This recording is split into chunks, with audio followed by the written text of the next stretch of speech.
ఈ రోజు రేపు 3 రోజులలో ఎక్స్‌పో జరుగుతుంది. కేవలం రైతుల కొరకు. ఈ రైతులకు సోలార్ పంప్ సెట్ అనేది గవర్నమెంట్ ఫ్రీ సబ్సిడీ తోటి రైతులకు ఇవ్వాలనే ఆలోచనలో ఉంది.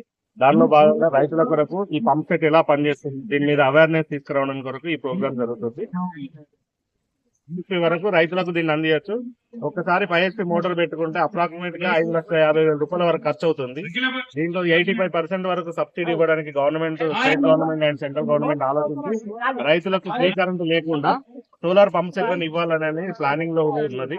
అండ్ సబ్సిడీ కూడా దీని మీద చాలా వరకు సబ్సిడీస్ అనౌన్స్ చేస్తుంది గవర్నమెంట్ నెక్స్ట్ ఫైనాన్షియల్ ఇయర్ లో.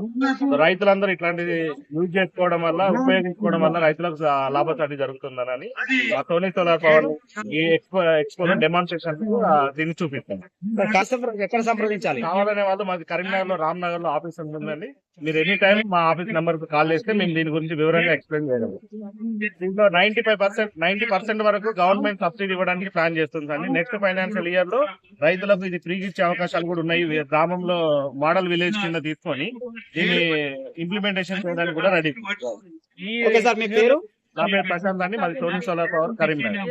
ఈ 31st లో తీసుకునే ఆ 31st లోపల ఒకవేళ 250 మంది రైతులు గట్ట ప్లాన్ చేస్తే ఎన్టీపీసీ నుంచి సిఎస్ఆర్ ఫండ్స్ ద్వారా వీళ్ళకు టోటల్ గా ఫ్రీగా ఈ పంప్ సెట్ ని ఇవ్వడానికి ప్లాన్ చేస్తాం. సిఎస్ఆర్ ఫండ్స్ ఎలిజిబుల్ ఎన్టీపీసీ నుంచి కానీ ఎనీ సిఎస్ఆర్ ఇప్పటి వరకు సిఎస్ఆర్ ఫండ్స్ నుంచి ఎవరైనా రైతులు తీసుకున్న వాళ్ళు ఉన్నారండి. మెదక్, రంగారెడ్డి డిస్ట్రిక్ట్ లలో ఇప్పటి వరకు యూటిలైజ్ ఎలాంటి లాభం పొందారు? సో వాళ్ళకి రైతులకు ఇప్పుడు కరెంట్ లేని చోట్ల, ట్రాన్స్ఫార్మర్ లేక, కరెంట్ రాక రాత్రిపూట రైతులు ఇబ్బంది పడుతున్నదాన్ని దృష్టిలో ఉంచుకొని ఈ సిఎస్ఆర్ ఫండ్స్ ఉపయోగించుకొని దీన్ని తీసుకుంటే 250 మంది రైతులకు ఒకేసారి ఫ్రీగా వెళ్లే అవకాశాలు కూడా ఉన్నాయి. సో దీన్ని యూజ్ చేయడం వల్ల రైతులు ఏదైతే వాళ్ళు యూజ్ చేస్తున్నారో వాళ్ళు యూసేజ్ కంటే ఎక్కువ యూనిట్స్ తయారు చేస్తుందా, లేదంటే ఒకవేళ ఇది దీని పవర్ ద్వారా కూడా రన్ చేసుకోవచ్చు. కరెంట్ ఉన్న రైతులు కూడా దీన్ని రన్ చేసుకుంటే ఎక్సెస్ అయిన యూనిట్స్ గవర్నమెంట్ కొని మళ్ళీ రిటర్న్ డబ్బులు కూడా వస్తుంది.